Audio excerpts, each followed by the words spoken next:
So eto na nga po mga idol, Kai Sotto magiging consistent na ang game sa mga susunod na laban. Interesadong NBA teams, kilalanin natin. And bago natin yan ipagpatuloy kaibigan, huwag niyo po munang kakalimutan na i-like at i-subscribe ang ating YouTube channel. And then pahit na rin po ng notification bell. Maraming salamat po. Well mga kaibigan, nakita naman natin kahit natalo at hindi nga po nakabawi ang koponan nga po ng Koshigaya Alphas sa huling naging laban nila kontra sa koponan ng Kyoto Hanaris. Ang ating pambato na si Kai Sotto ay nakapagtala pa rin po ng 18 points, 10 rebounds at 1 assist. At inaasahan sa next game nga po ng Koshigaya Alphas kontra sa koponan ng Shiga sa December 29 po yun mga kaibigan, Sunday, ay babawi na po ang Koshigaya Alphas at mas magiging consistent po ang game ng ating pambato na si Kai Sotto.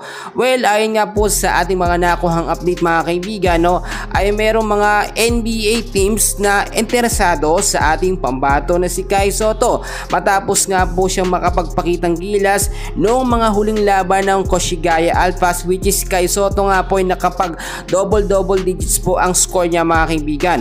And ngayon po kasi nakita natin nagiging consistent na ang mga laruan ng pambato natin na si Kai Sotto. Nakita nyo mga kaibigan, kaya lang naman po minsan si Kai Sotto ay hindi po nakakagawa ng matataas na score or nalilimitahan or nai-stop yung pag-i-score niya mga kaibigan dahil na rin po yan sa kanyang mga kakampi. So nakikita natin minsan sa koponan ng Koshigaya Alphas, nandun po yung bakawan ng bola, yung hindi pinapasahan si Kai Sotto at wala din pong maayos na point guard kagaya ni Yuki Kawamura na laging pinapasahan si Kai. Doon nakita naman natin maganda ang performance si Kai Sotto, nagbabago, nagkakaroon ng improvement. Isa ito sa indikasyon na talagang si Kai Sotto natin ay malayo po ang mararating. Well, dito na tayo sa sinasabi natin na koponan nga po sa NBA which is interesado sa ating pambato na si Kai Sotto. Ang koponan po na tinutukoy ko ay ang koponan nga po ng Indiana Pacers, which is alam naman natin noon pa man ay gustong gusto nang makuha si Kai Sotto para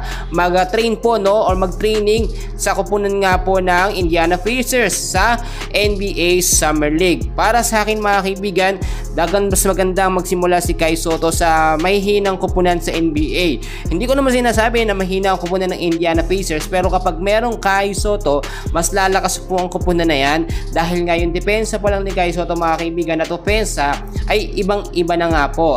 Marami nagsasabi na hindi pangaraw po hinog si Kai Sotto at hindi ba pwedeng maglaro sa NBA. Well, siguro kung nakita nyo naman kung paano laging pinag-iinitan at tinatawagan ng foul si Kai Sotto ng referee mga kaibigan, which is normally ganun yung mga laruan sa NBA, yung mga balyahan hindi naman talaga tinatawagan. Dito sa Japan B-League, konting dampi lang na ating pambato na si Kai Sotto, tinatawagan agad siya ng foul. Samantalang kung titignan nyo yung mga laruan sa NBA, talagang balyahan pero walang tawagan po ng foul mga kaibigan. Akita nyo, yan ang kailangan nga po ng mga NBA teams, yung mga player po na talagang kayang-kayang makipagbalyahan at marunong makinig, mabilis matuto. At si Kai Sotto nga po ang ating tinutukoy dyan. Well mga kaibigan, marami pa tayong kaganapan and please don't forget po to like and subscribe for more updates. Maraming salamat po.